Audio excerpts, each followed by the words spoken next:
Olá, boa noite a todos. Sejam todos bem-vindos para o nosso curso de Espiritismo. Eu sou Leila Rocha de Oliveira, do Centro de Estudos Espíritas Allan Kardec, aqui da cidade de Olambra, interior de São Paulo. É uma alegria estarmos essa noite, mais uma vez, hoje é 24 de junho de 2020, dando continuidade ao nosso curso.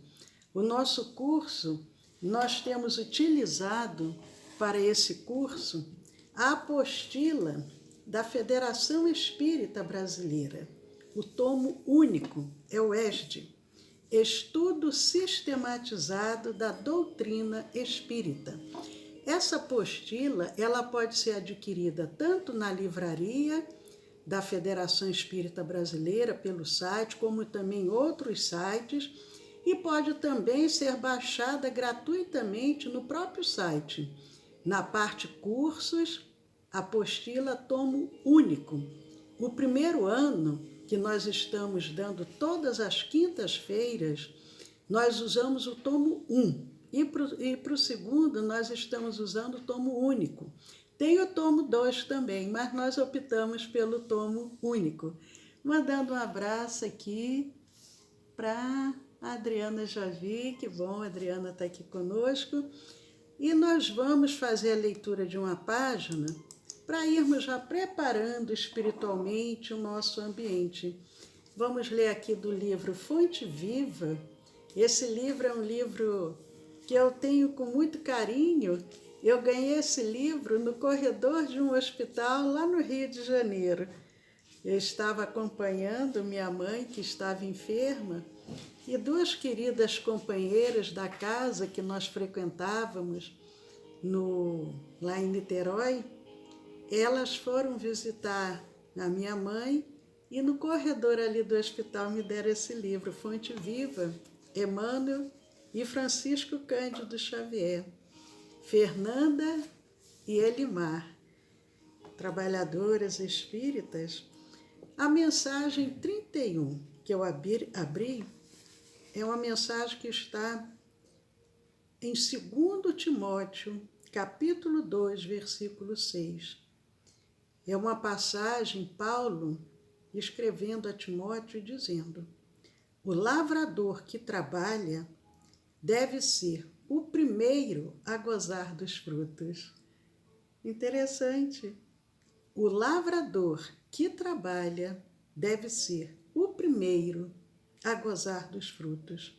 Paulo, 2 Timóteo, capítulo 2, versículo 6. A segunda carta que ele escreve a Timóteo. E Emmanuel se aproveita desse versículo do Evangelho dizendo: há lavradores de toda classe. Existe lavradores de toda classe. Existem aqueles que compram um campo e exploram-no, por intermédio de rendeiros suarentos, sem nunca tocarem um solo com as próprias mãos. Emmanuel vai fazendo aqui uma comparação com a carta que Paulo escreve falando sobre o lavrador. E ele mostra que existem aqueles que vivem, entre aspas, quase que da exploração alheia. Ele investe, mas ali nem se aproxima. Encontramos em muitos lugares os que relegam a enxada à ferrugem, cruzando os braços e imputando à chuva ou ao sol o fracasso da sementeira que não vigiam. Uns apenas investem, mas nem comparecem. Outros estão ali, mas não trabalham, relegam ao sol, à chuva, a produção e a enxada enferruja. Somos defrontados por muitos que fiscalizam a plantação dos vizinhos, sem qualquer atenção para com os trabalhos que lhe dizem respeito. Quantos são aqueles que vigiam, apontam as falhas, são juízes, promotores, são tudo, mas não conseguem ver as suas próprias limitações. Temos diversos que falam despropositadamente com referência a inutilidades mil, enquanto vermes destruidores aniquilam as flores frágeis. Temos que fazer aqui uma leitura sabendo que Emmanuel está falando de uma forma, num sentido figurado, no sentido poético. Ele aqui não se refere a um lavrador, ele se refere a todos nós, de acordo com os nossos comportamentos, nossos procedimentos. Ele mostra quantos ficam na inutilidade, igual a vermes destruidores, aniquilando as flores frágeis. Essas flores podem ser as próprias crianças, os próprios filhos que temos no lar e que não sabemos conduzi-los, conduzimos com palavras rudes, palavras pesadas, que matam toda a esperança, matam todo o desejo, toda aquela vontade de crescer. Cada um tem que analisar como que Emmanuel se coloca para que a gente possa ampliar esse entendimento. Quando ele diz vermes destruidores que aniquilam as flores frágeis. Vemos numerosos acusando a terra como incapaz de qualquer produção, mas negando a gleba que lhes foi confiada a bênção da gota d'água e o socorro do adubo.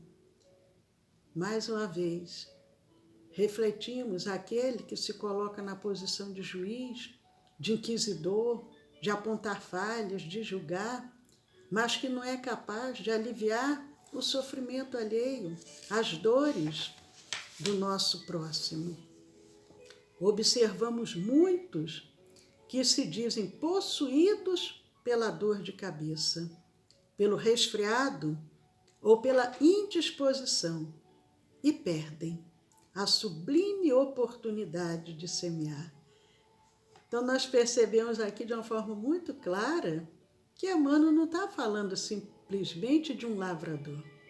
Ele está falando para todos nós, falando para a humanidade. Quantos inventam uma desculpa, se colocam diante de pequenas contrariedades, pequenas enfermidades como justificativa para não trabalhar, para não auxiliar, para não socorrer a outros. É isso que Emmanuel vem dizendo. Perdem a sublime oportunidade de semear. Jesus fala da parábola do semeador, uma parábola belíssima, e vai mostrando o semeador, ele vai jogando as sementes, e aquelas sementes, muitas, não germinam pelas nossas imperfeições. E aqueles outros, como Emmanuel coloca, perdem essa oportunidade de ser o semeador. A natureza, no entanto, retribui a todos eles com o desengano, a dificuldade, a negação e o desapontamento. Mas o agricultor que realmente trabalha, cedo recolhe a graça do celeiro farto. E assim ocorre na lavoura do Espírito. Ninguém logrará o resultado excelente sem esforçar-se, conferindo à obra do bem o melhor de si mesmo.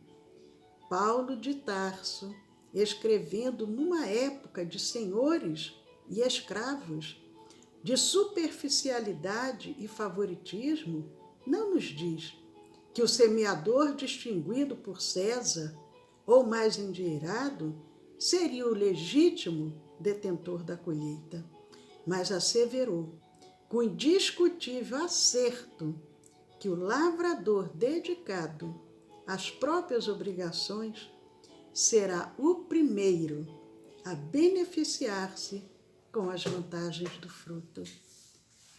Repetindo a fala de Paulo, escrevendo a 2 Timóteo, capítulo 2, versículo 6.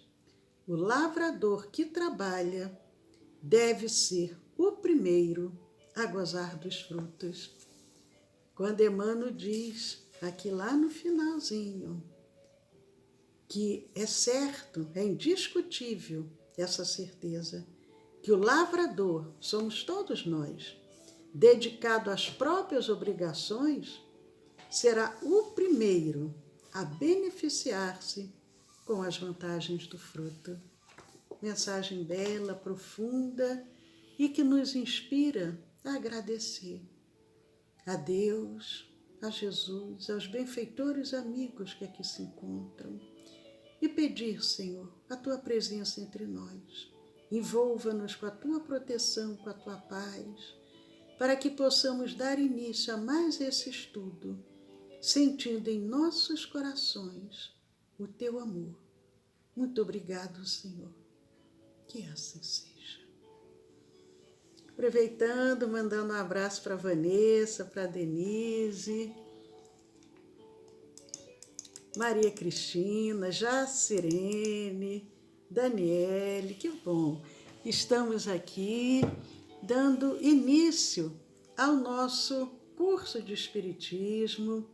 Nós já mostramos a nossa apostila e nós hoje, essa apostila ela é dividida em módulos. Nós vamos ver hoje o módulo 3, que nós estamos estudando o módulo 3, e vamos ver o roteiro 4. Esse módulo ele é dividido em 5 roteiros. Semana que vem nós vamos ver o roteiro 5, encerra o módulo 3 e passamos para o outro módulo. O módulo 3 é falando sobre o fenômeno da intercomunicação mediúnica. Como que nós nos comunicamos com o outro lado da vida? Como que acontece esse fenômeno dessa intercomunicação mediúnica? E o roteiro 4, ele vem falando sobre a natureza das comunicações mediúnicas. Em primeiro lugar, já sabemos, é possível nos comunicarmos com os espíritos e é possível os espíritos se comunicarem conosco, principalmente através dos médios mais ostensivos, mas também todos nós temos a mediunidade de uma forma mais exuberante ou mais discreta. Mas durante o nosso sono, nós podemos também nos comunicar com os espíritos. Temos essa oportunidade de nos reencontrarmos com benfeitores, com amigos que já desencarnaram, familiares. E qual o objetivo hoje? Ver como que essa natureza das comunicações. Uma coisa sabemos, podemos, mas como que ocorre? Qual a natureza, qual o tipo dessas comunicações? Como que é isso? Lá no livro O que é o Espiritismo, é um livrinho fino que Kardec nos trouxe, foi publicado em 1958, salvo engano.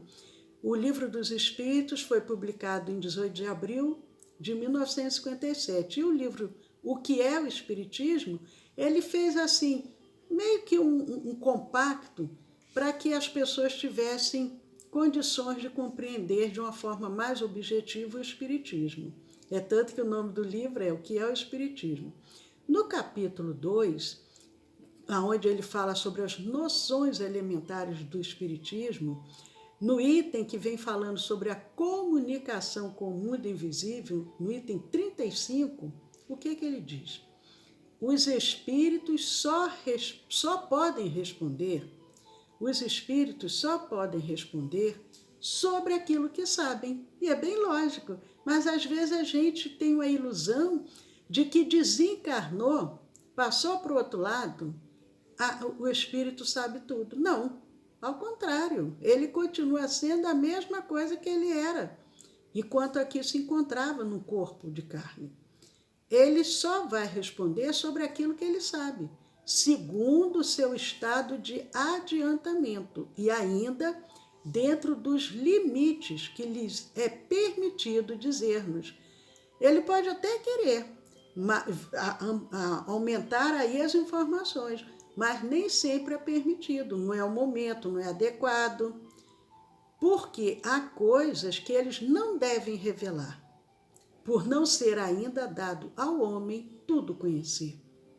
Senão seria muito fácil. Qual seria o nosso mérito se os espíritos viessem e falassem tudo para a gente? Nós não nos esforçaríamos para desenvolver a humanidade estaria ainda na época do homem das cavernas. Tem na primeira epístola no Evangelho, no Novo Testamento, na epístola, primeira epístola de João, no capítulo 4, versículo 1, uma passagem que diz: não creias em todos os espíritos, mas examinai se eles são de Deus.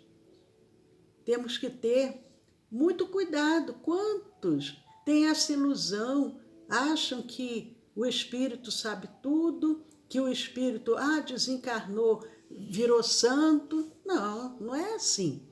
Nós vamos ver que há várias categorias de espíritos, e Kardec traz isso muito bem colocado, tanto no Livro dos Médiuns, como também no Livro dos Espíritos. Nós não podemos crer em todas as mensagens que chegam do outro lado. Não. Precisamos o quê? Lá em João, no Novo Testamento, há mais de 2000 anos já tinha esse alerta. Examinai se eles são de Deus. Nós temos que examinar a mensagem. O médium sério, ele não pode se sentir melindrado se aquela mensagem que ele traz no grupo, numa reunião mediúnica, ao final ela for avaliada, analisada.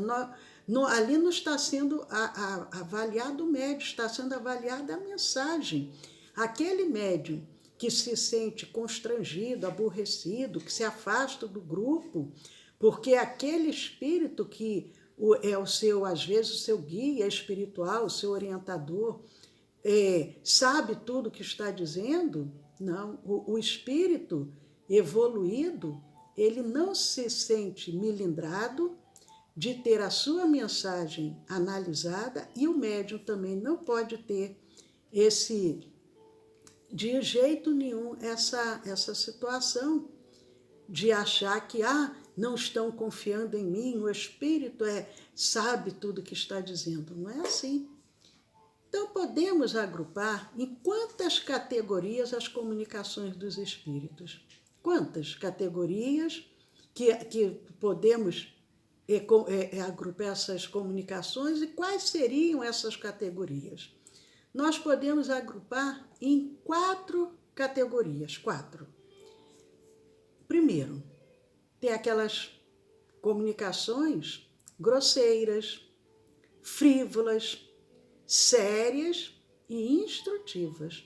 Allan Kardec nos traz em um Livro dos Médiuns, no capítulo 10, no item 133, no item 133, falando sobre essas categorias. Quem desejar conhecer a mediunidade, quem desejar conhecer como que os vários tipos de mediunidade que um médium pode apresentar, os sintomas, tudo isso, precisa estudar o Livro dos Médiuns. Então, aqui Kardec diz 4 categorias: grosseiras, frívolas, sérias e instrutivas. O que seriam essas comunicações grosseiras? Acredito que a maioria, só pelo nome, já vai identificar. Está lá no capítulo, no Livro dos Médiuns, capítulo 10, item 134. As comunicações grosseiras, elas estão englobadas dentro de comunicações triviais, ignóbeis, obscenas, insolentes, arrogantes, malévolas e mesmo ímpias. Comunicações triviais, comunicações comuns, comunicações que não acrescentam nada, uma coisa medíocre, que não vai trazer muita coisa. Uma coisa ignóbil, uma comunicação ignóbil, não tem nobreza de caráter, desprezível, que causa repugnância, que causa vergonha. Uma comunicação ímpia, o que a gente poderia dizer? Uma comunicação ímpia, ela falta os deveres de piedade, ela é uma comunicação que não tem respeito, uma comunicação que se comete ali naquela comunicação um sacrilégio. Então, essas comunicações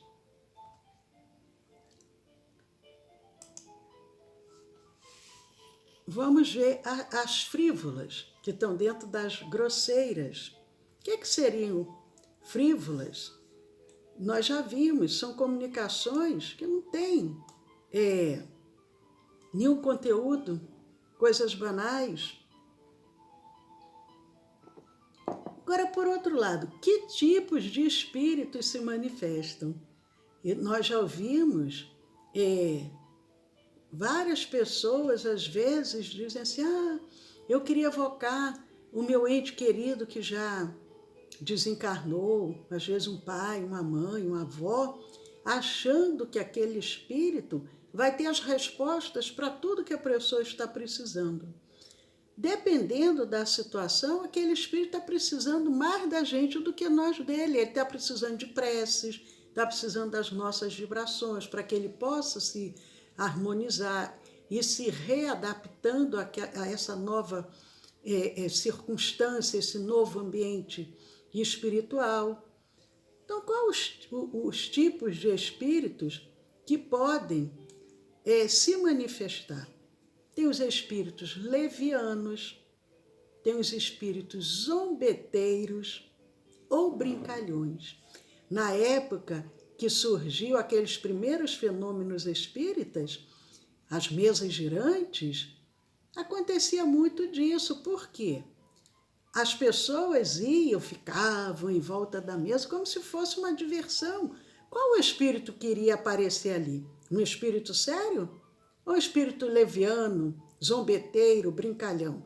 Quando Allan Kardec começa a participar de uma daquelas reuniões com outro propósito, com um propósito sério, fazendo perguntas sérias, o que aconteceu? A maioria das pessoas se afastaram daquele grupo e os espíritos levianos, zombeteiros e brincalhões também passou a vir se comunicar espíritos sérios. Nós podemos considerar esses espíritos como espíritos maus, espíritos levianos, zombeteiros ou brincalhões? Kardec nos traz ainda no Livro dos Médiuns, no capítulo 10, no item 135, dizendo que as comunicações frívolas, elas emanam, elas vêm de espíritos levianos, zombeteiros ou brincalhões, antes maliciosos do que maus. Eles são mais assim maliciosos, como aquele estudante que gosta de aprontar na escola, que faz umas brincadeiras sem graças com os seus coleguinhas. Não é porque ele seja mau, é mais assim, uma malícia, porque ainda não desenvolveu o caráter, do que realmente ser mau. E nenhuma importância a gente deve dar ao que eles dizem, a essas comunicações. Como nada de indecoroso encerram, porque esses são os brincalhões, zombeteiros, essas comunicações agradam a certas pessoas. As pessoas vão querer saber, eu vou casar, eu vou ganhar na loteria, eu vou... Aí as pessoas gostam, aquele espírito vem, dá aquelas respostas que agradam e as pessoas ficam satisfeitas, se divertem com eles, porque encontram prazer nas suas confabulações fúteis. São reuniões fúteis, em que muito se fala para nada dizer. Kardec coloca isso de uma forma bem franca. Então, uma reunião frívola, que é uma reunião que tem pouco valor, ela não vai o quê? Acrescentar nada. Lá no livro O que é o Espiritismo, mais uma vez, nesse capítulo 2, Noções Elementares do Espiritismo, no item que fala sobre a comunicação com o mundo invisível, no item 46, Kardec diz: essas reuniões frívolas, reuniões dessa natureza, fazem sempre mais mal que bem, porque afasta da doutrina maior número de pessoas do que atraem, além de que prestam-se à crítica dos detratores, que assim acham fundados motivos para zombarias. Kardec, temos que lembrar, como eu acabei de falar, o que é o Espiritismo, salvo engano, ele foi publicado em 1858, há mais de 160 anos atrás. Estava iniciando o Espiritismo. E o que Kardec coloca? Quando se realizavam reuniões desse tipo, isso, ao invés daquelas pessoas que iriam ali com o intuito de observar para ver aquela nova doutrina, ao invés de atrair as pessoas levarem aquelas reuniões em consideração, e o quê? Afastar as pessoas e aumentar ainda mais o número de críticos com relação àquela doutrina nova que estava surgindo, e ia ser inclusive motivo de zombarias, porque era uma reunião que não tinha nenhuma base, nenhum fundamento, apenas coisas vazias, sem sentido. Agora, Kardec coloca ainda, no item 136, no capítulo 10 do Livro dos Médiuns, dizendo: toda comunicação que isenta de frivolidade e de grosseria objetiva um fim útil, essa seria o quê? Uma comunicação mediúnica séria.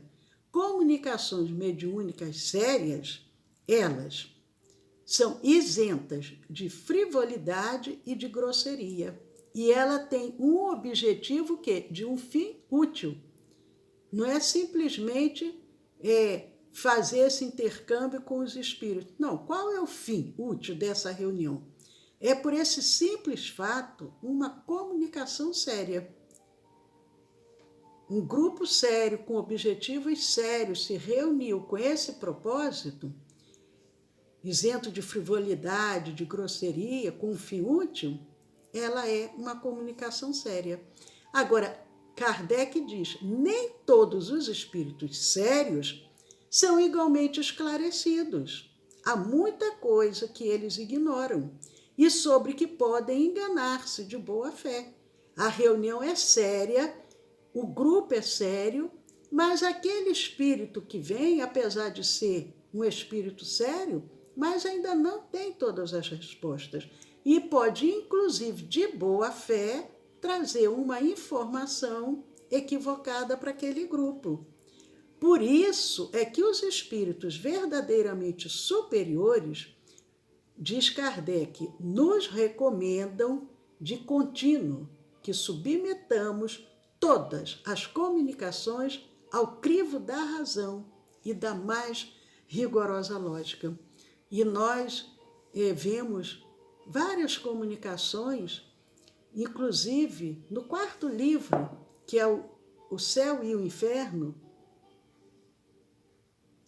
no Livro dos Médiuns também, comunicações que vêm, e Kardec ele faz essa comparação, tem mensagens, inclusive, vindas assinadas por Jesus, e ele mostra, essa mensagem é apócrifa. E outra mensagem assinada por Jesus, essa mensagem é verdadeira. Mas nós temos que ter assim, olhar com muita profundidade com muito cuidado. Porque todas as duas iniciam falando do amor, da paz, da fraternidade. Então, é assim, de uma sutileza, que é o que ele diz, que é necessário submeter a comunicação ao crivo da razão e da mais rigorosa lógica, porque senão nós não percebemos se aquela mensagem é de um espírito enganador. No tocante a comunicações sérias, cumpre-se distinguir as verdadeiras das falsas, o que nem sempre é fácil, e é o que eu acabei de dizer, nem sempre é fácil, porquanto exatamente à sombra da elevação da linguagem é que certos espíritos presunçosos ou pseudo-sábios procuram conseguir a prevalência das mais falsas ideias e dos mais absurdos sistemas. Eles veem uma linguagem bonita, uma linguagem elevada, são ali espíritos vaidosos, presunçosos, orgulhosos, pseudo-sábios, espíritos que acham que sabem tudo, e ali eles trazem absurdos. Por isso, o cuidado. Kardec, ele foi inclusive chamado de o bom senso encarnado. Muitos amigos queriam que ele fosse logo publicando, e ele dizia, não, temos que passar isso pelo crivo da razão, temos que ver a universalidade do ensino dos espíritos, não podemos nos precipitar para depois não ter que voltar atrás. E aí o que aconteceria? A doutrina ficaria sem... As pessoas perderiam a confiança na doutrina. E ele continua ainda no capítulo 10, item 136, e para melhor acreditados se fazerem e maior importância ostentarem, não escrupuliza, eles não têm escrúpulos de se adornarem com os mais respeitáveis nomes e até com os mais venerados. Esse é um dos maiores escolhos da ciência espírita, da ciência prática espírita. E foi o que eu falei. Mensagens assinadas como sendo Jesus. Não tem escrúpulo de usar o nome de entidades veneradas, venerandas. E para que nós possamos distinguir, é o que ele diz, isso é um dos maiores escolhas, uma das maiores dificuldades da ciência prática espírita. Temos que ter um cuidado muito grande. Quantas mensagens totalmente vazias e as pessoas já saem divulgando. Quantos livros publicados, ditos espíritas e ditos vindo através de espíritos totalmente equivocados, com informações totalmente absurdas. E as pessoas publicam e saem por aí divulgando. Agora, e as comunicações mediúnicas instrutivas? Em que consiste? Kardec, agora, no item 137, de O Livro dos Médiuns, no capítulo 10.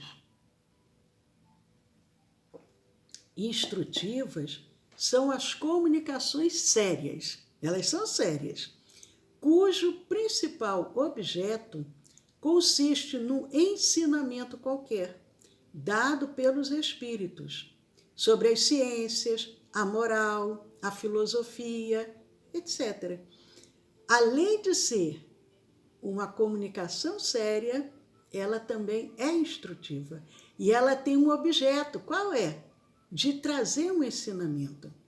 E esse ensinamento pode ser de diversas áreas do saber. São mais ou menos profundas, conforme o grau de elevação e de desmaterialização do espírito. uma reunião instrutiva dentro da permissão. Se for permitido, os espíritos vão trazer informações sobre diversas áreas, sobre a ciência, a moral, a filosofia, mas de acordo com o grau de elevação e de desmaterialização do espírito. E aí a gente pergunta, qual é o conceito de reunião mediúnica conforme os esclarecimentos de Allan Kardec? Qual seria? O conceito espírita de reunião mediúnica está necessariamente associado ao de reunião instrutiva. O conceito espírita de reunião mediúnica está necessariamente associado ao de reunião instrutiva. A reunião, ela tem que ter um objetivo, de ser uma reunião que vai instruir. Não tem sentido vir um espírito nobre que tem uma série de compromissos para uma reunião que não tenha um objetivo, que não seja, ao término dela, algo de positivo ficar. Numa reunião mediúnica, como podemos conhecer a qualidade do espírito? Porque nós vimos que varia muito. Lá no livro ainda, que é o Espiritismo, no item 37, Kardec diz: reconhece-se a qualidade dos espíritos por sua linguagem. A dos espíritos verdadeiramente bons e superiores é sempre digna, nobre, lógica e isenta de contradições. Nela se respira a sabedoria, a benevolência, a modéstia e a mais pura moral. Ela é concisa e despida de redundâncias. Logicamente, acabamos de dizer, temos que ter todo o cuidado ao analisar uma mensagem, porque nós vamos ter que observar a linguagem. Os espíritos verdadeiramente bons e superiores é uma linguagem sempre digna, nobre, lógica e isenta de contradições. Então isso tem que ser bem observado, se não há nenhuma contradição ali. Nessa mensagem vai o quê? Nós vamos perceber ali a sabedoria do espírito, a benevolência, a modéstia. O espírito que demonstrar um pouquinho que seja de vaidade, de orgulho, já vamos perceber ali que não é um espírito superior. E a mensagem também, ela é concisa. Concisa é uma mensagem objetiva e despida de redundâncias. Os espíritos evoluídos, eles não ficam falando para chegar a um lugar. Não, eles são objetivos. Nós percebemos isso em O Livro dos Espíritos. Kardec perguntava e os benfeitores davam respostas bem concisas, bem objetivas. Ao contrário, na dos espíritos inferiores, ignorantes ou orgulhosos, o vácuo das ideias é quase sempre preenchido pela abundância de palavras. É muito importante, quando formos analisar as mensagens, observar esses detalhes. Quando tem muito palavreado e não se chega a lugar nenhum, aquele vazio de ideias, já percebemos que são espíritos inferiores, ignorantes, orgulhosos.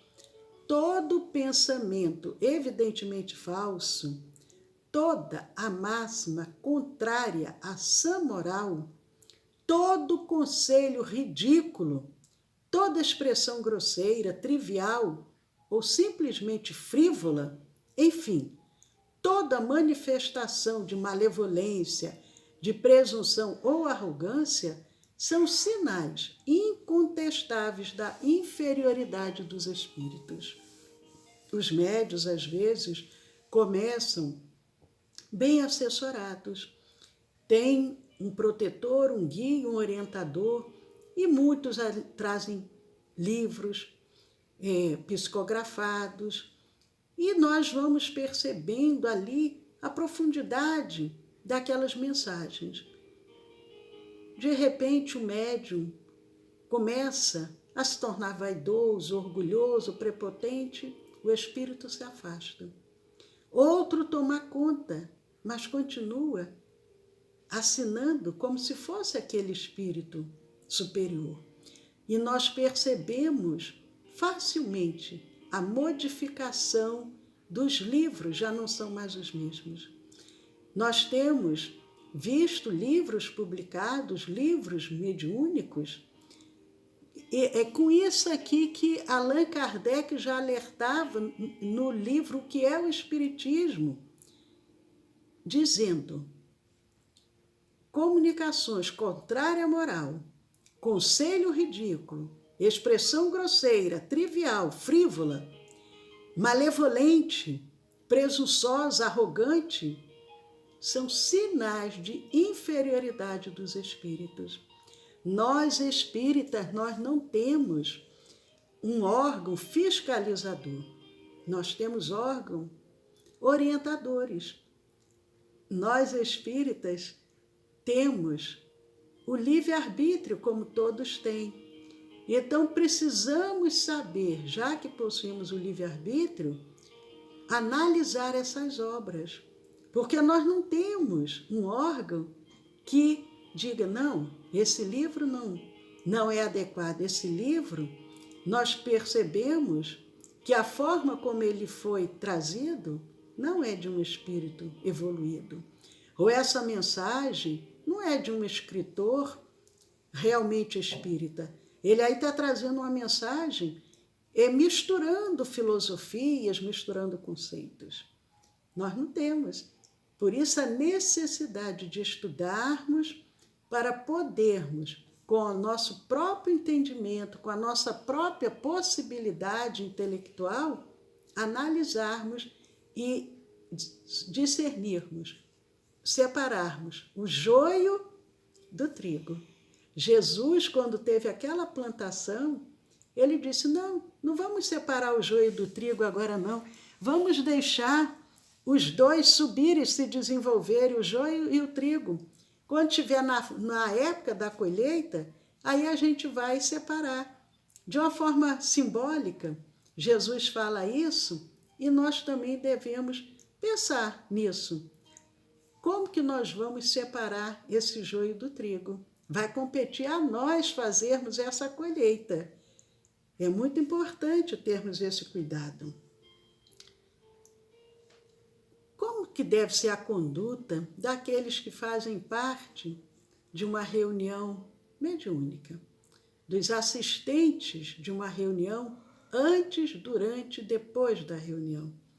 Nós, trabalhadores espíritas, que já fazemos parte de uma reunião mediúnica, ou como dialogador, ou como médium, como sustentador, ou como passista, nós temos que ter, às 24 horas do dia, uma conduta o máximo possível exemplar.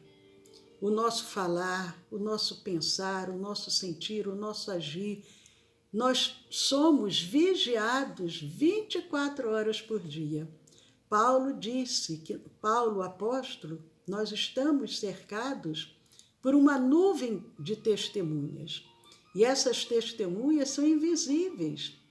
Muitas das vezes aos nossos olhos, quando nós não somos médios videntes. Mas eles estão ali, vigiando as nossas atitudes. Não somente os médios, todos nós, todos temos que procurar fazer essa reforma íntima, como o espírita fala muito, para termos uma conduta reta às 24 horas do dia. Não somente durante a reunião mediúnica, agora na reunião vou colocar uma máscara. Não, é sempre, sempre, porque essas testemunhas, elas nos cobram de uma forma muito firme quando nós não sabemos nos conduzir adequadamente. Então, nós concluímos o nosso estudo e vamos agora passar para o nosso fechamento, para o nosso lado, ou melhor, para o nosso momento espiritual, mandando um abraço para a Leondina, para a Eudócia. Mas, quem desejar, quem ainda não colocou, se desejar colocar um copinho de água, uma garrafa, para magnetizar, nós vamos fazer o nosso fechamento, fazer a nossa vibração, a nossa irradiação, o passe magnético espiritual e aproveitamos, antes de partirmos para esse momento, convidar a todos amanhã para o nosso Café com o Evangelho, às 10 horas da manhã, e à noite o nosso curso de Espiritismo, às 8 horas da noite. Mas aproveitamos também para convidar quem ainda não se inscreveu nos nossos canais do YouTube, do Telegram, entrem lá, se inscrevam, dêem um joinha. O Centro de Estudos Espíritas Allan Kardec, aqui de Olambra, lá no canal do YouTube. E o canal do Telegram é o SEAC Olambra. Junto podemos muito. E podemos mesmo. Então vamos agora, quem desejar, pode reduzir as suas luzes,